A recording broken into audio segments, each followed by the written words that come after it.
तिनं आजवर अनेक पार्ट्यांना ड्रग्ज पुरवलं होतं, तरी देखील ती पोलिसांच्या हाती लागत नव्हती. कारण पोलिसांना चकवा देण्यासाठी तिनं शक्कलच तशी शोधली होती. मात्र नेस्को ड्रग्ज प्रकरणाचा तपास करणाऱ्या पोलिसांना तिच्याबाबत एक मोठी टीप मिळाली. पोलिसांना ही संधी दवडायची नव्हती. त्यांनी देखील पाळत ठेवली आणि योग्य वेळी छापा मारून तिला बेड्या ठोकल्या. तिच्या घरातून थोडं तोडकं नव्हे तर तब्बल 6 कोटींचं ड्रग्ज जप्त केलंय. कोण आहे ही ड्रग्ज क्वीन आणि तिचा वादग्रस्त भूतकाळ काय आहे, पाहूया आमचे प्रतिनिधी सुरेश काटे आणि सचिन लाड यांचा हा स्पेशल रिपोर्ट. गुलाबी, हिरवा, निळा, भगवा, जांभळा या रंगीबेरंगी गोळ्यांनी आजवर कित्येक तरुण तरुणींचं आयुष्य बेरंग केलंय कोणास ठाऊक. एक्स्टसी, नशेच्या दुनियेत या गोळ्यांसाठी वापरलं जाणारं नाव. आकार जरी टिकल्याने एवढा असला तरी या सगळ्या गोळ्यांची किंमत आहे 6 कोटींच्या घरात. नेस्को ड्रग्ज पार्टी प्रकरणानंतर तपास यंत्रणांनी ड्रग्ज तस्करांचा कसून शोध घ्यायला सुरुवात केली आहे. आणि हाच तपास आता मुंबईला लागून असलेल्या कल्याणमधील टिटवाळा परिसरापर्यंत पोहोचलाय. आता हा चेहरा निरखून पहा. नाव आहे अश्विनी पॉल. अंमली पदार्थ विरोधी पथकाच्या हाती लागलेली नवीन ड्रग्ज क्वीन. टिटवाळ्यातील पद्मावती रॉयल्स इमारतीत भाड्यानं घर घेऊन राहणाऱ्या अश्विनीच्या घरी छापा टाकत अंमली पदार्थ विरोधी पथकानं 6 कोटी रुपयांचं एक्स्टसी ड्रग जप्त केलाय. आता तुम्हाला प्रश्न पडला असेल की तपास यंत्रणा अश्विनी पॉलपर्यंत पोहोचल्या कशा? नेस्को ड्रग्ज प्रकरणानंतर अंमली पदार्थ विरोधी कक्षाच्या घाटकोपर युनिटने साकी नाक्यावरून इरफान अन्सारीला अटक केली. त्याच्याकडून तब्बल 200 एक्स्टसी गोळ्या जप्त करण्यात आल्या, ज्या त्याला पोचवल्या होत्या सुफियान शेखने. या दोघांची चौकशी केली असता नाव समोर आलं ते अश्विनी पॉलचं.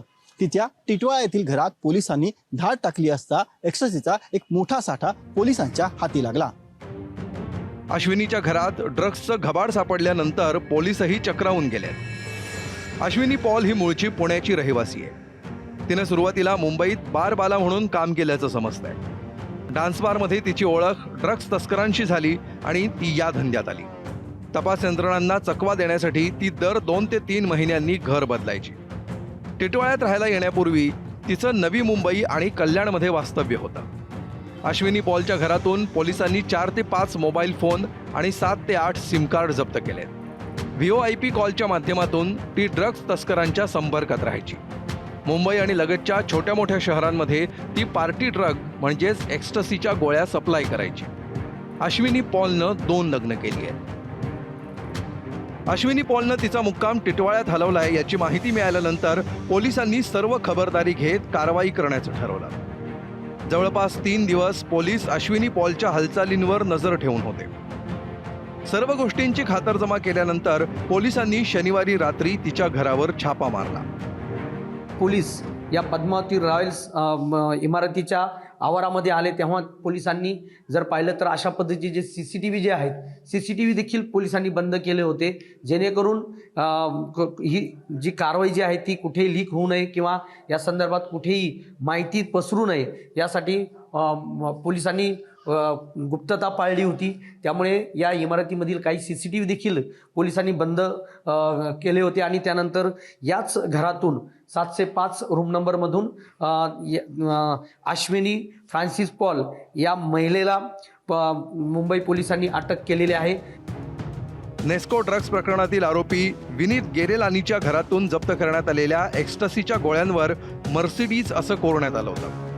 त्याचप्रमाणे अश्विनी पॉलकडून जप्त करण्यात आलेल्या एक्स्टसीच्या गोळ्यांवर देखील मर्सिडीज आणि इतर काही कोड वर्ड कोरण्यात आले.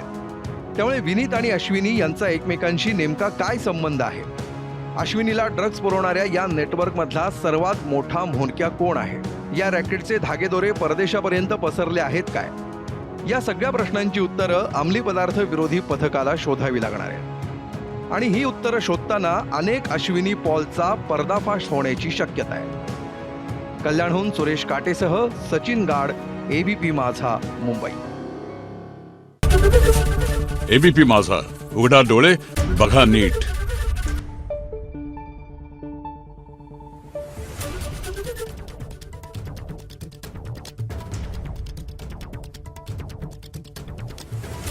Thank you.